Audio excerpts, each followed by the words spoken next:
y oramos por él. Nos Amén. podemos poner de pie los que puedan para orar por el pastor, Aleluya. para su palabra. Glorioso. Gracias, mi Señor. Sí, Señor, gracias, gracias, Señor, te damos.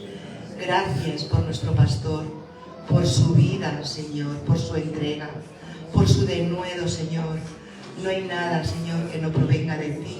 Por eso te damos a ti las gracias, Señor, por todo. No es nada humano, es todo, Señor, lo que viene de ti, es tuyo, Señor, es tuyo, Padre. Oh, Señor bendito, que en esta mañana, esta palabra que Él traiga, Padre, pues que sea tu Espíritu Santo el que hable a través de su boca. Y a nosotros, Señor, también, que abra nuestro entendimiento, que podamos entenderlo todo lo que tú nos quieres decir. Gracias, Señor, gracias en tu bendito nombre. Amén. Amén, aleluya. Gracias, iglesia. Podemos tomar asiento. Gracias al Señor. Bueno, ¿cuántos están alegres, felices, gozosos? Le damos muchas gracias al Señor que nos permite un domingo más estar en su presencia, alabándole, adorándole, levantando su nombre. Aunque su nombre es excelso sobre todas las cosas, porque es sobre todo nombre. Estamos muy felices de poder estar reunidos, congregándonos, alabando al Señor. Ustedes saben, el Señor es el que produce el querer como el hacer, dice la Biblia, para que nos ocupemos en nuestra salvación. Así que, en resumidas cuentas, toda la gloria del Señor. Espero que hayan tenido una buena semana a pesar de las luchas, de las batallas. El Señor no nos deja, siempre está con nosotros. Él lo prometió y Él es fiel. Así que ¿cuántos creen que el Señor está con Él? Amén. Aleluya, gloria a Dios. Le damos gracias al Señor. Amén. Estamos encomendados a la palabra por la oración de la hermana Maribel. Pero sigo orando al Señor, clamando al Eterno, para que use mi boca, que de torpe habla. Así que yo me siento como Moisés. Yo le digo, Señor, pero si yo soy medio tartamudo, ¿cómo yo voy a predicar la palabra? Sea el poder de tu Espíritu, sea tu palabra, sea tu don, sea lo que tú haces, Señor. La Biblia dice que Él perfecciona la alabanza de la boca de los niños. Así que hay a veces que somos demasiado maduros para decirle a Dios cuánto lo amamos. Pero Él perfecciona su alabanza de la boca de los niños. Así que estamos confiados en lo que Él haga en el hombre, lo que Él haga en la mujer. Eso es lo que anhelamos, lo que buscamos, que el Espíritu Santo continúe perfeccionando su obra en nosotros. Es muy importante entender para lo que Dios nos llamó. Así que yo creo que todos ejercemos una función dentro del cuerpo, pero ya el hecho en sí de congregarse, asistir a las reuniones de oración, de estudio, ya es un servicio, ya es algo que nosotros hacemos para el Señor. Pero más allá yo creo que el Señor tiene un propósito con cada uno de nosotros, y como mínimo es predicar el Evangelio, dar testimonio del Evangelio, porque se nos ha dado el ministerio de la justificación y también de la reconciliación. Así que el ministerio de la justificación es que hay un pueblo que ha sido justificado, ¿no? Dios nos ha decretado inocentes, ¿no? Ha anulado el acta de los decretos y nos ha atribuido la perfecta justicia de su Hijo. Así que el contexto de 2 Corintios 3 es donde está el Espíritu del Señor, ahí hay libertad, pero no hay libertad para hacer lo que queramos, hay libertad para arrepentirnos y rechazar el pecado. Porque aquel que recibe la justicia de Cristo es consciente, convencido de su pecado. Y no hay otra cosa que queramos que salga de nosotros que el pecado. Así que eso es lo que nosotros ministramos. Por eso estamos comprometidos con una vida de santidad. Estamos comprometidos con una vida de arrepentimiento.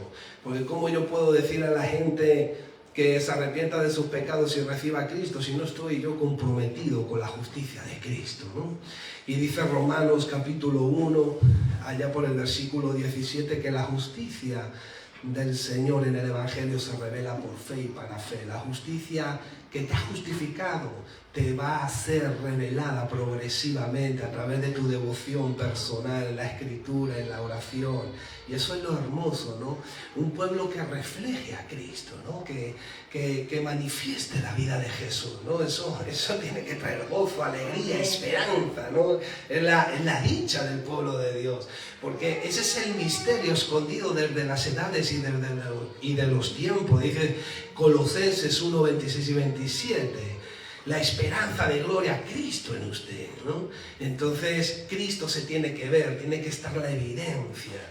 Y eso es una señal, eso es un milagro, un prodigio, que usted y yo, estando muertos en pecados y delitos, Dios nos haya dado vida y hoy podamos expresar la vida de Jesús, ¿no? Yo creo que es una dicha, una bienaventuranza, un gozo, una alegría, y creo que eso produce alabanza en nuestro corazón. Y el ministerio de la reconciliación es que Dios, el Padre, ha restablecido su relación con la humanidad, ¿no? Por eso somos embajadores, la iglesia es la embajada, ¿no? Pero yo estoy comprometido en mi relación personal con el Padre, ¿no? Yo no puedo decir a la gente que esto no es una religión, que es una relación, cuando yo no vivo una relación personal con Él. Así que estamos comprometidos con lo que predicamos y con lo que somos. Amén. Amén. Así que el Señor siga fortaleciéndonos. Dios ha sido fiel en esta semana. Su misericordia ha estado con nosotros. Su amor no ha sido alterado. Sus bondades han sido innumerables. La diestra del poder de Dios nos ha guardado de peligros, de ataques en el mundo espiritual. Así que el Señor está de nuestro lado. A nosotros nos pasa como el pueblo de Israel. Hemos sido sacados de Egipto, del mundo, librados de Faraón, del diablo. Y estamos en este mundo, pero contra más conoces a Cristo, más un desierto te parece este mundo, porque menos tiene que ofrecerte. Y eso tiene que ser una realidad también en el pueblo del Señor. Así que como Dios le dijo a la tribu de Leví, yo soy tu porción. Así te dice el Señor hoy, yo soy tu porción. Aleluya, santo, glorioso. Así que si eso no es lo que realmente nos fortalece, pues en los momentos de tribulación, ¿qué va a ser lo que nos va a sostener, ¿no? Así que estamos en tiempos muy peligrosos, tiempos de apostasía, donde hay muchos motivadores, donde la palabra cada vez se usa más para nuestros intereses, donde se medra. Que Dios nos ayude a todos. Por eso yo siento mucho temor cuando voy a predicar y oro al Señor que me guarde de no medrar, de no torcer, de no adulterar su palabra. Así que la Biblia dice, no se haga el maestro mucho de vosotros porque acarrearéis mayor condenación. Así que oramos a Dios porque sabemos que en los postreros días la iglesia no sufrirá la sana doctrina, apartará el oído de la verdad y se amontonarán maestros y maestras. Hay mucho delirio de grandeza, mucho delirio de ministerio, pero el hombre realmente y la mujer llamados por Dios le pasa como a Moisés, que tiende a esconderse, a no querer. Normalmente los hombres, las personas que son llamados por Dios, tienen otra tendencia, no es la tendencia de sacar pecho y de querer estar ahí. No, cuando tú ves al Señor y el Señor te forma y te llama, el hombre y la mujer de Dios tiende a retraerse, a decir Señor, ¿no? Como Moisés y como otros hombres del Señor, porque es una responsabilidad muy grande, pero también es una bendición tremenda. Así que no se rindan, continúen la batalla, peleando la buena batalla de la fe. Es tremendo lo que nuestros ojos están viendo en este tiempo. Como normalmente digo, a nosotros no nos gustaría estar en el tiempo de David, ¿verdad? Ahí donde se sacaba la espada. Pero a lo mejor a David tampoco le gustaría estar en este tiempo sin poder sacar la espada, ¿no? Porque ahora estamos en un tiempo en el que David mató a Goliat, pero ahora tú tienes gigantes delante tuya y tienes que poner la otra mejilla, ¿no? O sea, es tremendo, pero le damos gracias al Señor por eso, ¿no? Es toda una aventura. Así que yo digo como el apóstol Pablo, corro legítimamente, como un atleta, ¿no? De acuerdo a las reglas. ¿Para qué? Para no ser descalificado de esta carrera. No se corre de cualquier forma. El pueblo tiene que estar entendido, apercibido de cómo se corre legítimamente. Así que esta responsabilidad no solamente es para el pastor, sino es para toda la iglesia, Luego, de acuerdo a los dones y ministerios que el Señor establece, pues así va ocurriendo en cada una de nuestras vidas. Pero si aquí se planta uno que tuerce las Escrituras, ¿quién se va a dar cuenta, mis hermanos? Pues la iglesia, ¿no? Así que le damos gracias a Dios por la iglesia entendida, percibida, en el nombre de Jesús. Vamos a ir a capítulo 12 de Juan y vamos a leer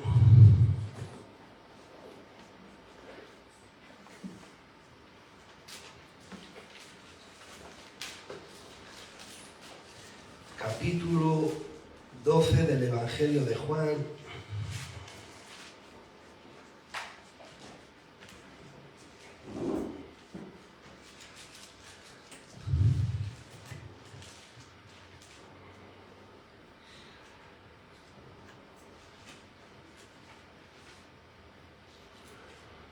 ¿Lo tenemos ahí? Amén. Unos griegos buscan a Jesús. Había ciertos griegos entre los que habían subido a adorar en la fiesta.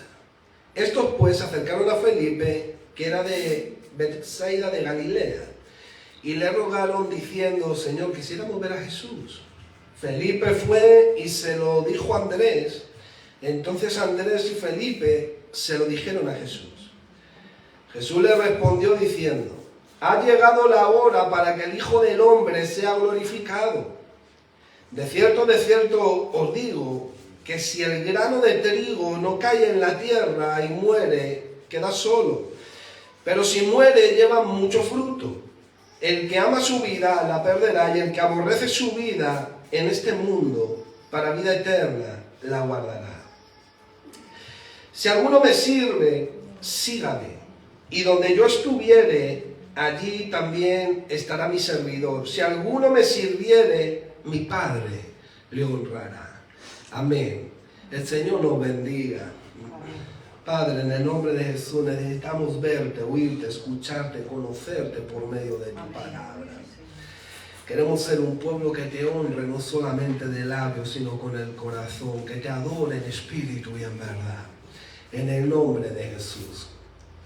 Fíjense que vienen unos griegos, venían a adorar, mis hermanos. Estos griegos es muy posible que vinieran de Betsaida, de donde era Felipe, porque era una ciudad donde estaban muy mezclados los gentiles. Entonces, quizás estos griegos fueran prosélitos, convertidos al judaísmo, quizás circuncidados, no circuncidados. Lo que sí que se sabe es que eran griegos, es que eran gentiles. Y habían venido a adorar. Y parece como si hubiera sido una señal para el Señor Jesús, ¿verdad? Felipe, me llama la atención cómo va Andrés a preguntarle, ¿no? Porque quizá Andrés haya sido de los primeros que hayan seguido a Jesús. Y Felipe le pregunta a Andrés, pero cuando van y se lo dicen a nuestro amado Señor Jesucristo, al cual sea la gloria, es como si él hubiera entendido una señal, ¿no? O sea, no solamente estaban los judíos extendiendo palmeras, dice el texto, diciendo: Hosana, bendito el que viene en el nombre del Señor.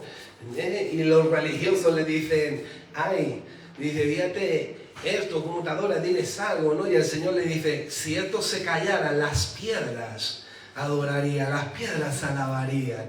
Pero mis hermanos, esas piedras somos los gentiles. Porque Cristo es la piedra reprobada, la piedra que desecharon aquellos edificadores. Y Pedro dice: ustedes sois piedras vivas. Así que esas piedras, si esos se hubieran callado, los gentiles hubieran adorado. Y ahí estaban unos gentiles que habían venido a adorar. Por si acaso aquellos se callaban, aquellos gentiles hubieran adorado, no hubieran temido, Así que es como si el Señor hubiera detectado a esos griegos como una señal. Y dice: ha llegado la hora. Tremendo. Así es como yo le he titulado a este mensaje. Ha llegado la hora, pueblo. Ha llegado la hora, mis hermanos. Y ya te dice que el grano de trigo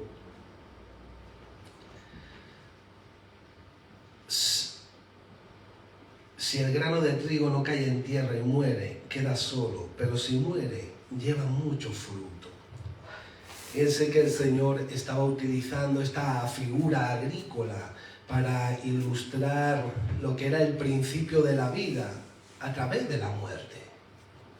O sea, valga la redundancia, o sea, tengo que morir para vivir. En Cristo sí. Es tremendo. Cuando el grano de trigo muere, entonces es cuando la planta crece, se desarrolla y produce su grano, su espiga, es cuando fructifica.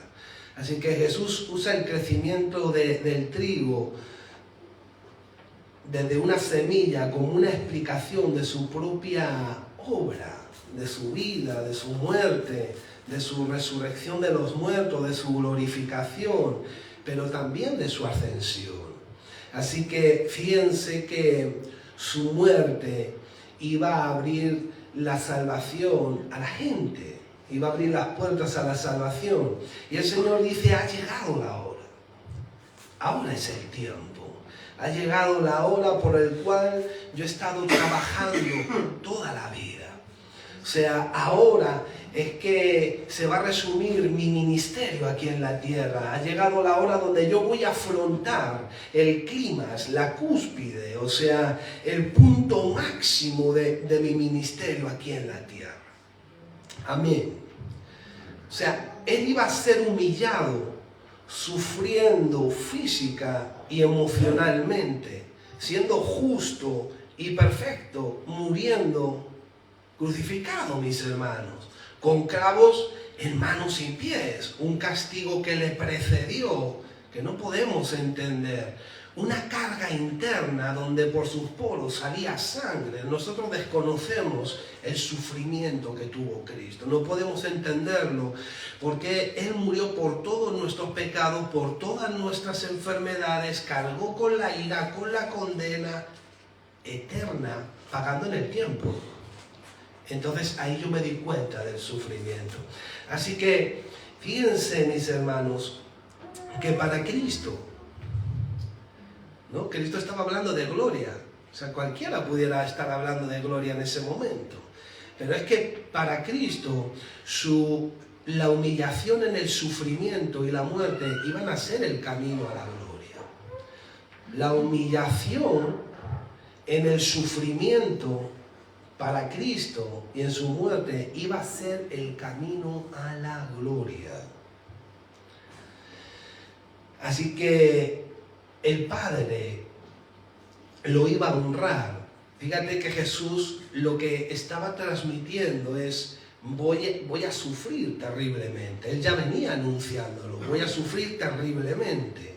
Me van a crucificar, me van a matar, me van a humillar. Me van a tratar como si yo fuera culpable, o sea, me van a arrancar de la barba, escupir, maltratar de una forma tan fuerte. Pero va a ser la ocasión y el evento que el Padre va a tomar para glorificarme. ¡Wow! ¡Qué tremendo, mis hermanos! Este pasaje para enfrentar cuando nosotros estamos atribulados y afligidos, en momentos tan difíciles que tenemos que afrontar en la vida. Porque nosotros no estamos exentos de los problemas en este mundo. Pero usted tiene el yugo de Cristo. Cristo está con usted, arando, caminando, empujando, soportando. Está con usted, ¿no? ¿Qué pasaje tan tremendo, ¿no? En la humillación del sufrimiento hasta la muerte, hablar de gloria, ¿no? ¿Cuántos saben que tienen un cuerpo glorificado esperando en el cielo? ¡Aleluya! Mis hermanos, usted mira las noticias y se deprime, apaga la tele y mira a Cristo y se llena de gozo. No, qué contraste, ¿no? De blanco a negro. Qué diferencia. Es tremendo cómo el Señor estaba hablando y estaba transmitiendo: yo voy a pasar todo esto, pero el Padre, sí, yo tengo poder para entregar mi vida y para volverla a tomar. Yo soy entregado por el anticipado conocimiento y determinado consejo de Dios. Yo tengo poder para dar mi vida y para volverla a tomar. Qué hermoso ver la soberanía de Dios en la Escritura. Saber que hay un soberano por encima de todo lo que nuestros ojos están viendo, sobre todo en este tiempo.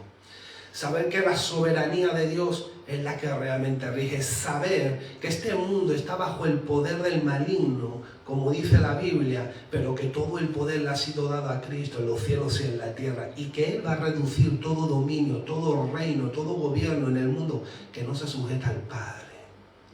Porque Cristo viene, mis hermanos, y Cristo ya está reinando. Pero su reino va a ser visible. Unos creen en el milenio, en otros no, otros en el arrebatamiento, otros en los 3 años y medio. Da igual el punto escatológico. Más tarde o más temprano, toda rodilla se doblará y confesará que Jesús es el Señor. Pero usted y yo ya lo estamos confesando. Porque ahora tenemos ojos para ver, oídos para oír y corazón para entender. Qué hermoso, mis hermanos. Qué consuelo, qué fortaleza la del Señor con su pueblo. Qué maravilloso que el Señor no nos trata de acuerdo a nuestra condición, si no fuéramos consumidos. Por eso decía que el Padre nos trata a través del Hijo, el pacto con su Hijo, es en su sangre, es a través de su Hijo. Por eso la nueva vida que el Padre nos da es sacada de su Hijo. Dice que somos hechura de Dios en Cristo. De su plenitud hemos tomado todo, gracia sobre gracia. Tenemos una nueva naturaleza divina, los que han nacido de nuevo y tienen el Espíritu Santo, tomada de Cristo. Por eso nosotros, hay una genética, una identidad. Jesús estaba diciendo, el Padre me va a honrar. Yo voy a ser glorificado, me va a honrar con la resurrección de los muertos, pero también con la ascensión a la diestra del Padre. La ascensión es muy importante a la diestra, porque lo que eso revela es que Jesús, como el Cordero sacrificado, fue aceptado a la medida del nivel de lo que el Eterno demanda, por usted y por mí. Es tremendo. Así que el asunto es que en el versículo 28,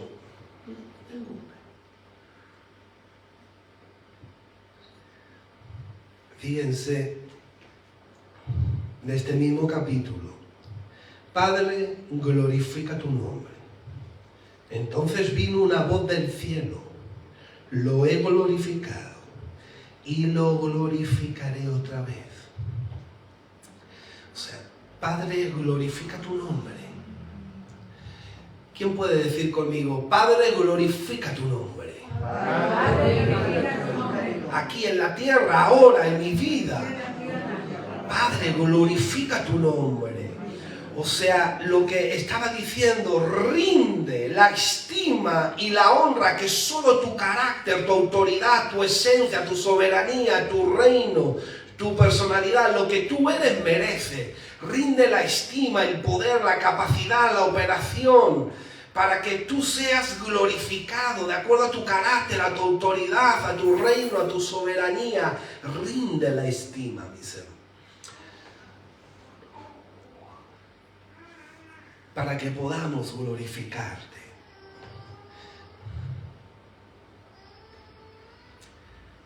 Y fíjate lo que dijo el Padre, mis hermanos.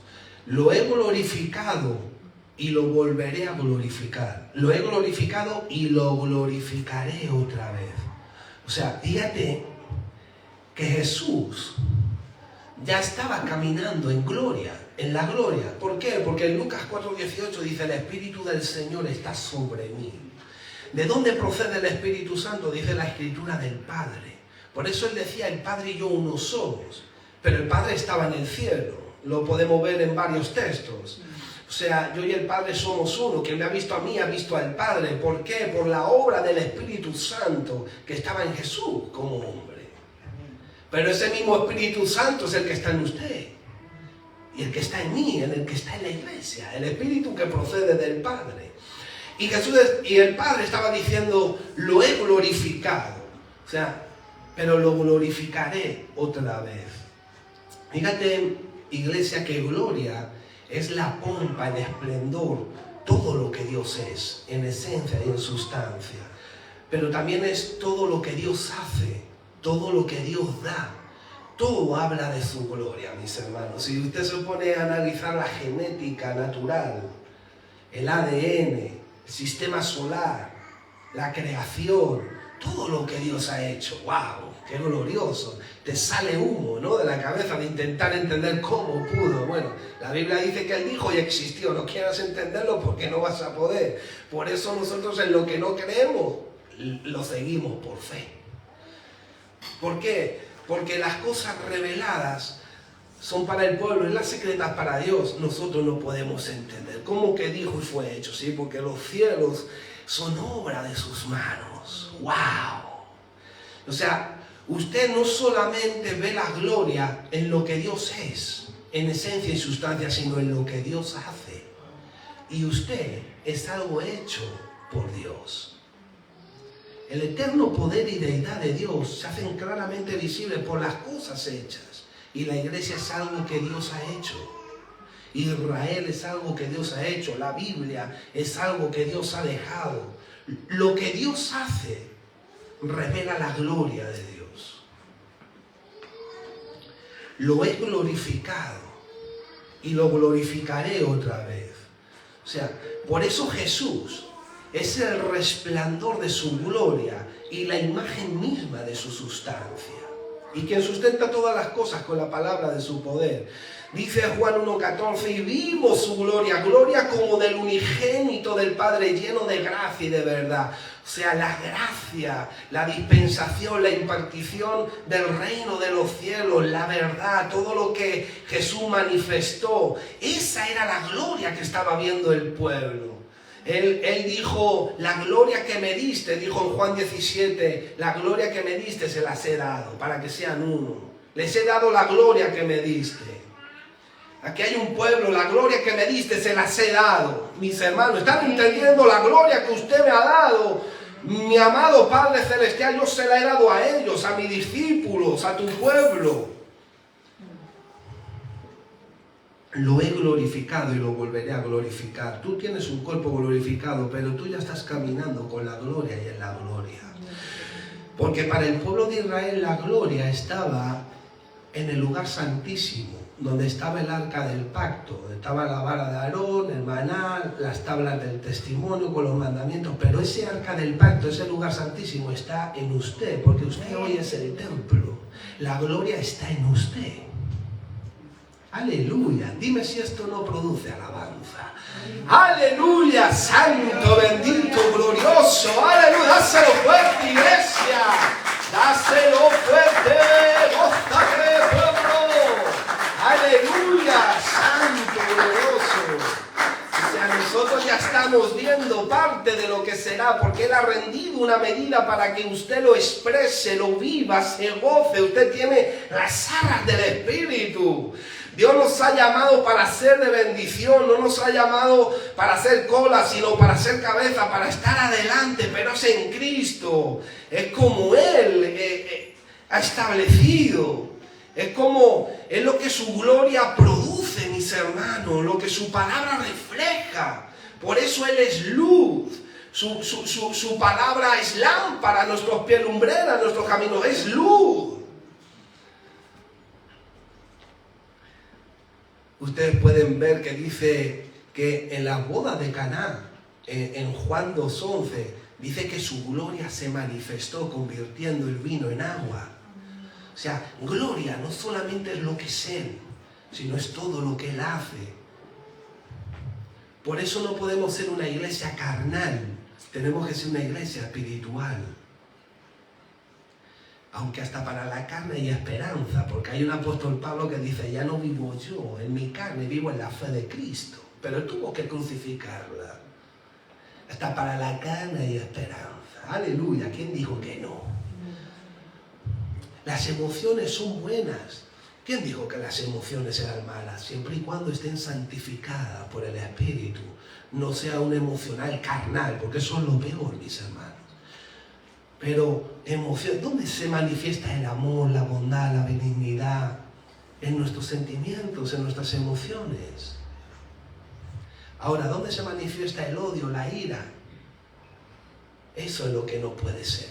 La falta de perdón, las raíces de amargura. Eso es lo que no puede ser. Eso es lo que hay que sacar. No permitir, pero emociones santificadas hasta para la carne y esperanza en Cristo. Aleluya. Santo, glorioso. Así que les he dado la gloria que me diste. Juan 17, 22. Qué tremendo, ¿no? La gloria que me diste se las he dado. No está diciendo se la daré. Está diciendo se la he dado. Juan 17, 22.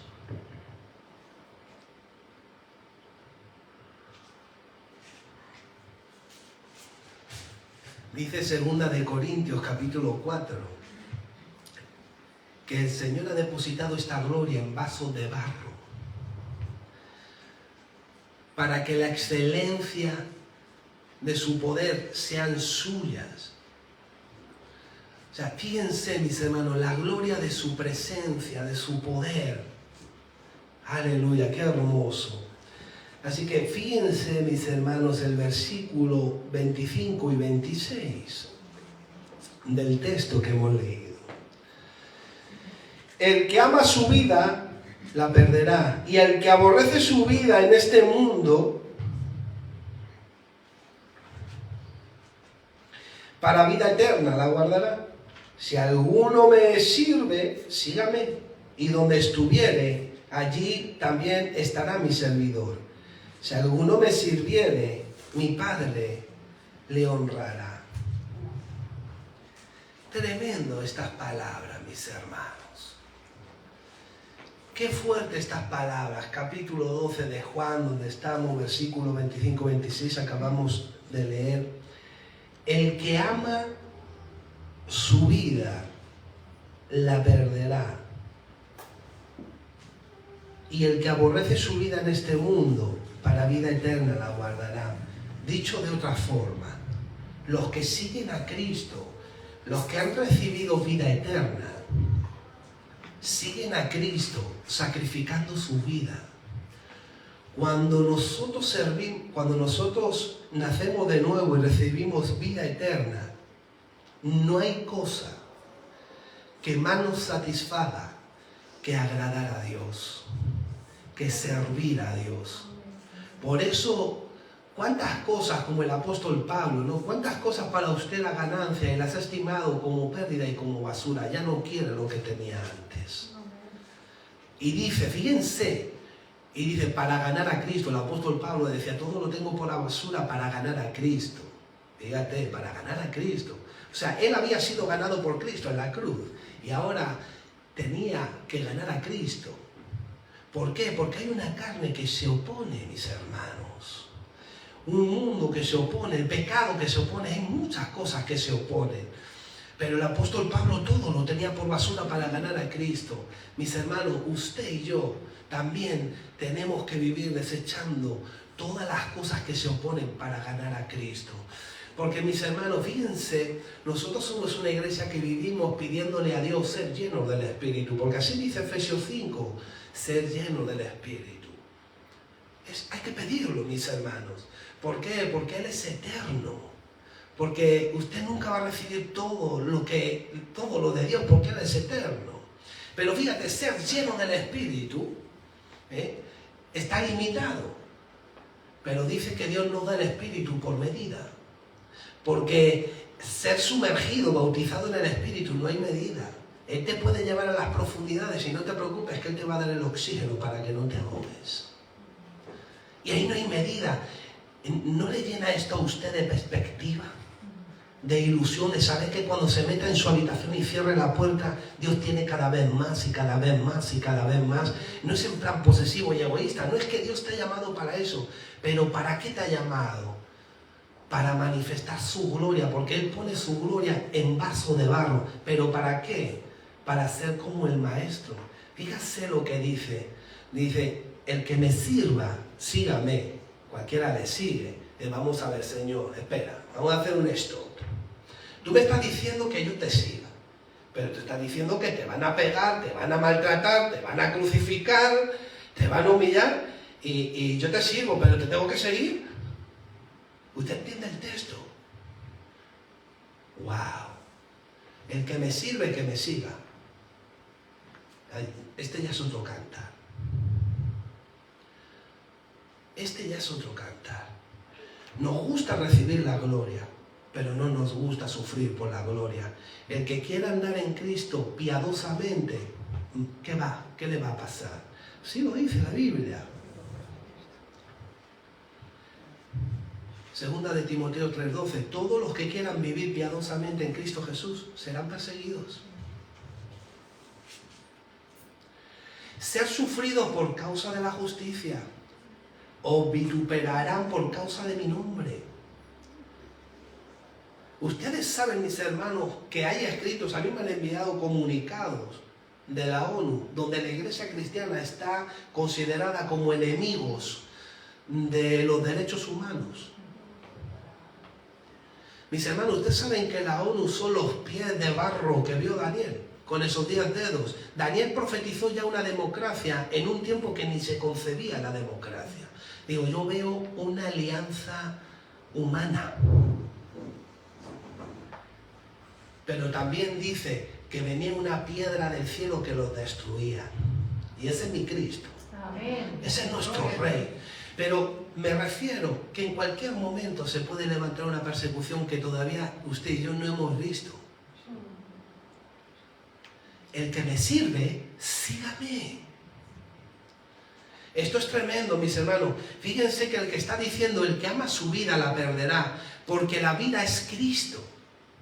Cristo es la vida. Yo soy el camino, la verdad y la vida. Y cuando tú recibes a Cristo y tú lo amas, tú pierdes tu vida. Ya no te interesa lo que te tiene que dar este mundo.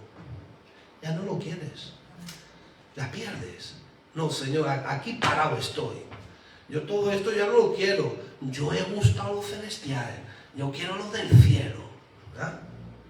Y entonces empezamos a orar aquí, porque aquí es donde hay que orar. Si pedís conforme a mi palabra, si pedís conforme a mi voluntad. Entonces, mis hermanos, el Señor estaba diciendo, los que me sirvan, síganme, y donde yo estoy también estarán ellos. Qué elevada esta palabra, ¿no? Cuando usted mira esto, fíjate los discípulos, imagina usted y yo ahí, como Pedro, por supuesto que te seguimos, hasta mi vida doy por ti. Ay, Pedro, hasta tu vida, y todos igual, mi vida daremos por ti, Señor. Dice, Pedro no va a cantar el gallo 3 veces sin que tú me hayas negado, Pedro. Digo, ¿yo? Tú no sabes quién soy yo. Dar más tomar. Ah, sí, sí. Y todos decían lo mismo, dice el texto. Fíjate que estaba en la cena y ahí estaba Judas, el que lo iba a entregar. Y ahí estaba el Señor lavando sus pies. Si el Señor de la casa ha venido a servir, ¿cuánto más nosotros? El que me sirve, sígame. Ahora se van a orar al monte de los olivos. Señor, no te preocupes que aquí traigo la espada. Lo que se me da es cortar las orejas. No te preocupes. Y entonces fíjate, mis hermanos, que viene una turba de gente, soldados, gente importante, armados, con palos, cuchillos. Y vienen a por nuestro Señor Jesucristo. Y allí viene, y allí Pedro saca la oreja, pues sí que es verdad que y le corta la oreja a Malco, uno de los siervos del sumo sacerdote. El asunto es que cogen al Señor, como todos sabemos, y se lo llevan al patio del sumo sacerdote. Fíjense, mis hermanos, al Señor lo pegaban fuerte, lo humillaban, lo acusaban, lo condenaban. Había un ambiente tan hostil. Si usted ha estado alguna vez en un ambiente hostil, peligroso, donde donde se huele la tragedia, allí donde estaba Paula, la chasquita. Y el Señor recibiendo golpes. Quizás su cara ya estaba desfigurada. Quizás ya sus ojos hinchados. Y le dice una a Pedro, dice, ¿tú no estabas con ese? Y dice, ¿yo con ese? Miedo. Quizá le temblaban las piernas. Otra vez le dice, tú hablas como ese, tú no ibas con ese. A mí me suena de que tú estabas con ese. ¿Yo? Ponte gafas de cerca porque no ves bien, ¿eh? Creo que te confundes de persona. Ese no soy yo. Yo creo que hasta cambió la forma de hablar. Así es la forma de hablar. Espérate que te hablo en inglés. Y otra vez. Y hasta juró Pedro que no conocía al Señor, iglesia. El que me sirve, sígame. El que ama su vida, la perderá. Y el que aborrece su vida en este mundo, para vida eterna la guardará. Porque el príncipe de este mundo nada tiene en mí, dijo el Señor. Y cuando canta el gallo, Jesús dice que lo miró. Y dice que Pedro lloró amargamente. Pero yo me paro en esa mirada. ¿Qué pensaría Pedro? ¿Usted sabe lo que le dijo Jesús a Pedro? En el huerto, en el monte de los olivos, Pedro, ¿no podría yo llamar 12 legiones de ángeles? ¿No podría yo orar a mi Padre y Él mandaría 12 legiones de ángeles para defenderme? Pero es necesario que yo beba de esta copa. ¿Qué le dijo el Señor a Jacobo y a Juan cuando querían posición? Que le dijo la madre, siéntalos a tu diestra. Le digo, ahí quizá no pueden, eso no es mío dado, pero beberán de mi copa. Y el Señor le estaba diciendo, Pedro, yo no podría llamar a 12 legiones de ángeles y me defenderían. Pero fíjate, mis hermanos, que Pedro no mintió. Jesús no le dijo a Pedro, Pedro, estás mintiendo. Tú por mí no vas a dar mi vida. Pedro dijo la verdad. Porque lo podrían haber matado, ¿no? Cuando vino la turba, con espadas, palos. O sea, él sacó, tú imagínate, 50, 60, 70 personas armadas, palos, espadas. Gente importante que encima venían con cartas para hacer daño al que se pasaba. Pedro sacó la espada y le cortó la oreja y dijo, a ver, ¿por quién empiezo? ¿A quién le cortó la oreja después? O sea, que cuando vieron a Pedro dijeron, cuidado que este se le va... Que este está... Pedro dio su vida por el Señor. Pero yo veo que cuando Jesús lo está mirando a él, Pedro se está acordando diciendo, pero este no es el que andaba por el agua. Este no es el que resucita a los muertos. Este no es el que sana a los cojos, a los ciegos, el que multiplica panes y peces. Y yo veo a Pedro pensando en esa mirada, en eso, acordándose, ¿no podría yo orar a mi Padre y mandaría 12 legiones de ángeles? Pero lo que le estaba diciendo el Señor y la enseñanza que le estaba dando a todos los discípulos y a nosotros, es que el Evangelio es dar tu vida sin defenderte. Ese es el Evangelio. ¡Wow! Dar mi vida sin defenderme. Así es. Y el impulso, el carácter de Pedro le estaba eclipsando para poder ver eso. Pero fíjate la enseñanza, a qué nivel Jesús lo estaba mirando y le estaba enseñando. Aquel que sus ojos son como llama de fuego. ¿Cómo le estaba enseñando? Porque no hay mayor amor que este, que uno ponga su vida por su amigo. Y Jesús dijo en ese contexto, ya no os llamo siervos, os llamaré amigos, porque todas las cosas que oí de mi Padre os las he revelado. Así que es dar tu vida por tu amigo, por Jesús y por tus hermanos. Tremendo, mis hermanos. ¿Por qué? Porque la gloria te capacita para eso. Fíjense en Romanos, mis hermanos, capítulo 6, y vamos a ir despidiendo el mensaje.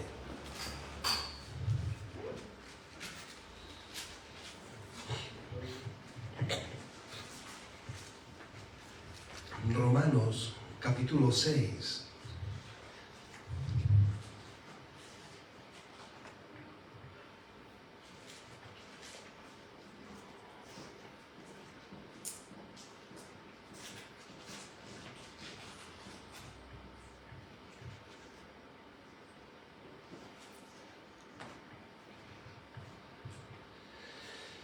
Romanos capítulo 6, versículo del 3 al 6. ¿O no sabéis que todos los que hemos sido bautizados en Cristo Jesús hemos sido bautizados en su muerte? Porque somos sepultados juntamente con Él para muerte por el bautismo, a fin de que como Cristo resucitó de los muertos, por la gloria del Padre, así también nosotros andemos en vida nueva. Porque si fuimos plantados juntamente con Él en la semejanza de su muerte, así también lo seremos en la de su resurrección. Sabiendo esto, que nuestro viejo hombre fue crucificado juntamente con Él, para que el cuerpo del pecado sea destruido, a fin de que no sirvamos más al pecado. Mis hermanos, si el grano de trigo no cae a tierra y muere,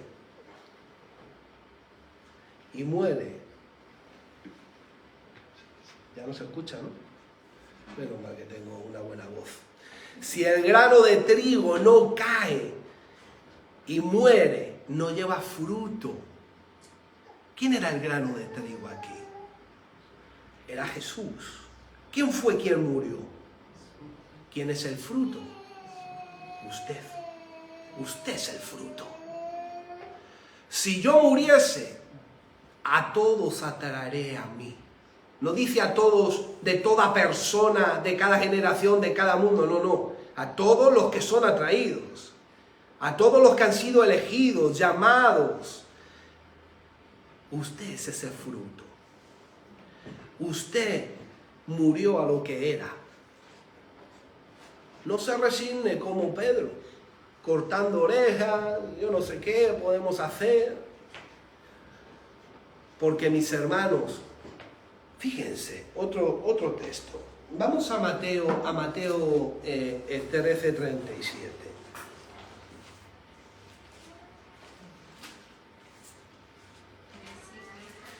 Mateo 13:37.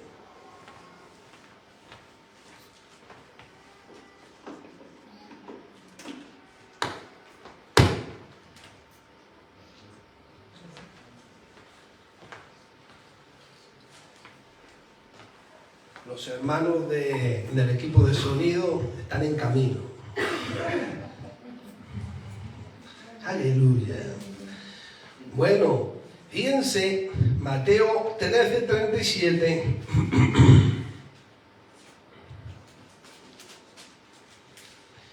Respondiendo él, Jesús, les dijo: el que siembra la buena semilla es el Hijo del Hombre. Versículo 38. El campo es el mundo. La buena semilla, ¿quiénes son? Y la cizaña son los hijos del malo. Aquí estaba hablando del trigo y de la cizaña. ¿Quién es el fruto? Aleluya.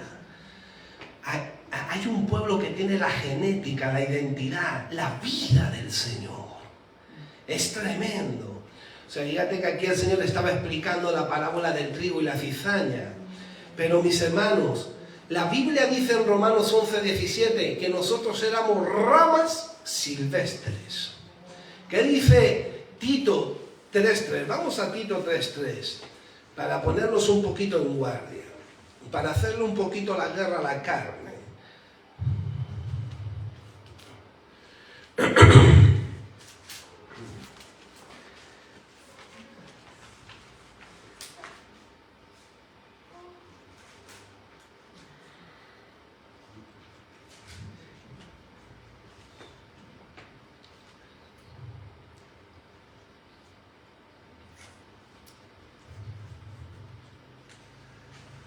Amén, ¿lo tenemos? Amén.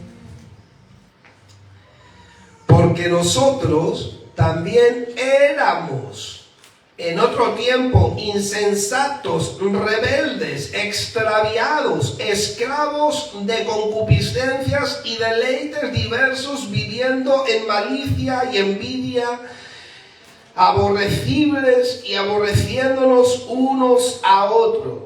Pero cuando se manifestó la bondad de Dios nuestro Salvador y su amor para con los hombres, nos salvó, no por obras de justicia que nosotros hubiéramos hecho, sino por su misericordia, por el lavamiento de la regeneración y por la renovación en el Espíritu Santo. Pero hay otro versículo que dice: renovaos por el Espíritu de vuestra mente. O sea, es decir, la Biblia me está diciendo que yo antes era cizaña, pero Dios tiene poder para revertir, para convertir, para cambiar, para sanar. Mis hermanos, qué importante es, mis hermanos, nosotros poder detectar las malas hierbas en nosotros que crecen sin permiso, para que no nos pase lo que a Pedro y a los 11, que salgamos corriendo. Hay que plantarse, mis hermanos. El mensaje de hoy es: la humillación en el sufrimiento es el camino a la gloria. Porque aquel que se exalte lo humillaré, pero al que se humille lo exaltaré. Y la gloria del Señor siempre exalta. Y como la gloria del Señor está en usted y siempre exalta, usted siempre tiene que vivir humillado, arrepentido, humilde y manso. Para que la gloria de Dios siga manifestándose, para que seamos buenos administradores de la gloria. Lo he glorificado y lo glorificaré otra vez. Muchas veces estamos pensando en que somos glorificados con un cuerpo por una eternidad, pero ¿y ahora? ¿Cómo estás administrando la gloria? De gracia recibisteis, dad de gracia. ¿Cómo estás comprometido con la gloria del Señor? Porque usted y yo tenemos que andar, como dice Romanos 6, muertos, pero vivos para Dios en Cristo, manifestando la gloria, la vida de Jesús. Todo lo que usted era tiene que morir. Y usted tiene que detectar, decir: pero si esto es la cizaña que yo tenía antes, esta la corto yo, sácola hoy. ¿Cómo la corto? Con intimidad en la habitación, porque hay a veces que las malas hierbas crecen y crecen y dice: Señor, esto crece siempre, por más que lo corto vuelve a crecer. Y hay gente que está frustrada con su carácter y dice: yo soy así, no me cambia, yo ya no cambio. No, espera. Lo que es imposible para el hombre, para Dios es posible. Métete en la habitación, ora en lo secreto y el Padre te recompensará en público. Padre, he detectado una mala hierba, sécala de raíz. Tengo este carácter, tengo este problema, unos tienen los ojos, otros tienen... Mis hermanos, una vez estábamos en un estudio, un jueves, y con esto acabamos. Y entró un hombre y estábamos hablando, y ese jueves me tocaba a mí dar el estudio. Una vez se lo daba Maribel, otra vez se lo daba... Y era un poco polémico, ¿no? Pero era para que todos participaran. Y entonces el estudio era cómo presentar el Evangelio en un minuto. Y todo, en un minuto. Sí, en un minuto.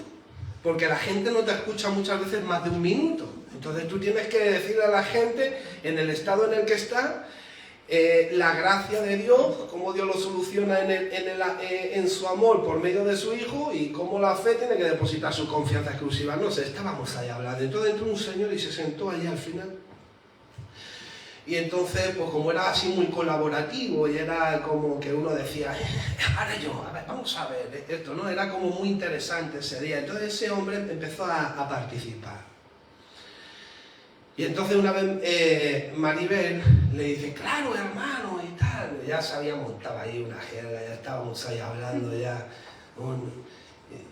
era tremendo, ¿no? No dice que la palabra fluye entre el pueblo, mis hermanos. Tiene que fluir, ¿no? Es muy hermoso, ¿no? Ver cuando todos hablan de la palabra, ¿no? En el orden, ¿no? Tampoco, pero...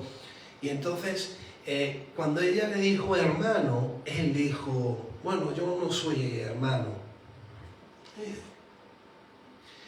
Y entonces yo pensé y dije, bueno, qué mejor día que para presentar el Evangelio en un minuto. Dije, este es el ejemplo que ha venido. Pero claro, yo me había dado cuenta que ese hombre entendía lo que estaba hablando. Entonces yo le pregunté, ¿usted es cristiano? Y el Señor me empezó a mostrar cosas de su vida en ese momento, mis hermanos. Nosotros creemos que los dones están vigentes, tampoco estamos de acuerdo con el libertinaje y romper los parámetros escriturales, pero si Dios da un don, ese don hay que desarrollarlo, saber legislarlo a la luz de la palabra para que no haya desorden, como dice el apóstol Pablo en Corinto. Y entonces yo empecé a ministrarle una palabra que el Señor me empezó a poner, y aquel varón empezó a llorar, mis hermanos, a llorar, pero un quejido, y lloraba y lloraba, y bueno, pues allí pues te puedes imaginar, ¿no? Entonces pues la iglesia pues lo abrazaba, oramos por él y todo eso, ¿no? Y cuando todo acabó, yo le pregunto, digo, yo veo que usted sabe lo que está hablando. Usted es nuestro hermano. ¿Usted aceptó al Señor en algún momento? Sí. Mis hermanos, era un pastor con varias iglesias, tenía televisión, tenía radio, era tremendo. Pero mis hermanos, tuvo un tropiezo, perdió su esposa, perdió sus hijos, perdió su ministerio, las iglesias, que eran de 300 y pico personas, grandísimas. Tuvo un tropiezo y lo perdió todo, mis hermanos. Dime tú si no merece la pena detectar la cizaña, la mala hierba que crece. Y meterte en intimidad con sinceridad y decirle, Señor, córtala. Yo le estaba escuchando al varón y yo me estaba llenando de temor. Digo, ay Dios mío, ten misericordia. Fue tremenda la enseñanza práctica que nos dio el Señor ahí. En otra ocasión recibimos a otro pastor. Y cuando yo vi a ese pastor, yo dije, Dios mío, ¿qué le ha pasado a este varón? Demacrado, alcohólico, fumando. Ustedes saben una cosa, mis hermanos, es una realidad y estamos... a mí no me gusta decir guerra espiritual porque la guerra ya la hemos ganado por medio de la sangre de Cristo, pero sí hay una lucha y eso sí que no se puede discutir. Hay una batalla cada día. El devorador anda alrededor buscando a quien devorar, matar, destruir, apartar, bueno. Ustedes saben. Y yo cuando le vi, y lo que os iba a decir es que en medio de una lucha, en medio de una guerra, siempre hay heridos en los dos bandos. Y yo escuché decir a un pastor que la iglesia cristiana es el único ejército que no recibe a sus heridos. Y esa palabra a mí se me quedó clavada. Porque mis hermanos, usted sabe al que no le pasa nada, al que no arriesga. A ese Señor no le pasa nada. Pero el Señor dijo, el que me sirve, sígame. Porque una cosa, mis hermanos, es tener la gloria de Dios y otra cosa es administrar, seguir a Cristo. Nosotros tenemos nuestra casa, nuestros matrimonios, nuestros hogares, nuestras responsabilidades, pero es algo secundario. Discúlpenme. O sea, lo primario es Cristo. El Señor dijo, vosotros no podéis ser mis discípulos. Y esto que os voy a decir es una hipérbole, que es un ejemplo exagerado. No podéis ser mis discípulos si no aborrecéis vuestros hijos, vuestra esposa, vuestros hogares, aún vuestra propia vida. ¿Por qué?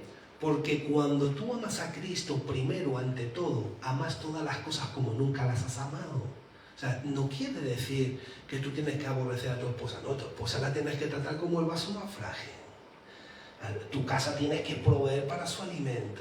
O sea, era un ejemplo de lo importante que es que Cristo sea lo primero en casa. Eso es lo importante. Y cuando yo veo a este varón, yo digo, ¿qué? Llega un momento en que cuando tengo la oportunidad, le digo, ¿qué es lo que te ha pasado? ¿Cómo acaba así? Un hombre, un pastor, evangelista, bueno, mis hermanos, un hombre en una institución, una denominación bautista, o sea, con su sueldo, con todo, o sea, un hombre que corrió por años, o sea, un hombre de teología, de ¿qué es lo que te ha pasado? ¿Tú sabes lo que me dijo este pastor? Yo iba a la iglesia, pero no caminaba como Jesús. ¡Wow! Hay a veces que Dios te da una enseñanza de 5 segundos que vale más que una predicación de 1 hora. Yo dije, wow, madre mía. Yo iba, es un pastor, mis hermanos, en su caída. ¿Por qué? Porque el enemigo en el mundo espiritual se ve quién eres. Resulta que Jesús sana a un ciego. Le pone aquí y dice que le impone las manos y le pregunta al ciego, ¿qué ves? Y dice, veo los hombres como árboles, pero veo que andan. Somos como árboles. ¿Por qué? Porque el Señor, nuestra vida espiritual, siempre la ilustra al fruto, a la semilla, al crecimiento, al desarrollo, como un árbol que da su fruto. No podemos ser como esa higuera estéril, porque viene maldición. El diablo sabe quién eres. Él no puede tocarte porque estamos en Cristo, pero Él sabe cómo hablas, dónde miras, qué fruto das, si pareces un árbol otoñal todo el año. Te nunca vive primavera, te nunca vive verano, te siempre está en otoño y en invierno. No tiene que florecer. Usted me entiende, mis hermanos. Cuando yo vi a este pastor, mis hermanos, me llené de temor. Yo dije, Señor, por eso hemos comenzado con el ministerio de justificación. El ministerio de justificación es una vida de arrepentimiento, pero también arrepentirte de forma específica. Tú puedes decir, Señor, te pido perdón por todos mis pecados, amén. Vale, el Señor pero, Señor, perdóname por aquella vez que ofendí a mi padre, por aquella vez que ofendí a mi hermano. Señor, perdóname porque mis ojos miraron lo que no tenían que mirar. Perdóname porque aquí critiqué. Es un arrepentimiento específico. Me corta la cizaña, la mala hierba. Ahora, el Padre no me perdona si yo no perdono. Tienes que perdonar a todos los que te hicieron daño, porque si no tu vida de justificación, de arrepentimiento está neutralizada.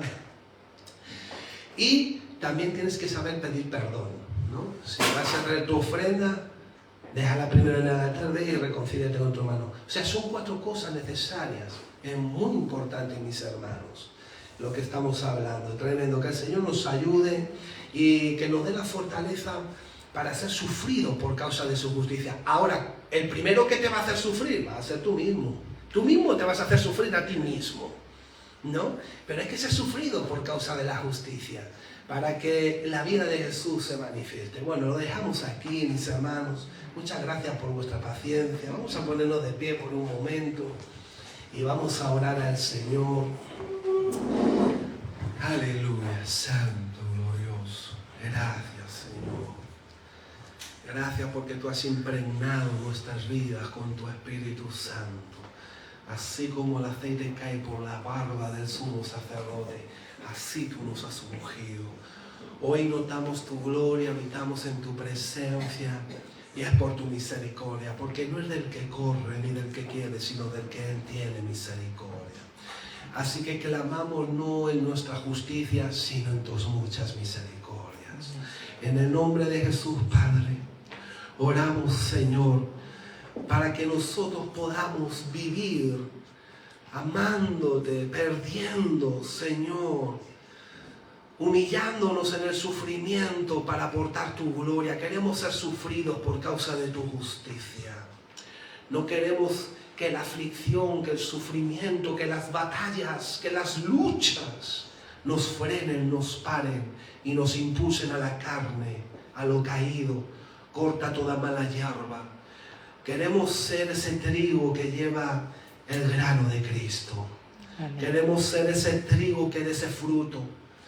Reprende al diablo cuando nos pida para zarandearnos como a trigo. Que nos mantengamos firmes, Señor. Ayúdanos cada día a mantenernos, Señor, sobre la roca, atendiendo a tu palabra. Siembra esta palabra en lo profundo de nuestros corazones. Que no haya demonio que la robe, prueba que la seque, ni afán que la ahogue. Ayúdanos a ser productivos, Señor, a estar atentos, preparados, fortalecidos.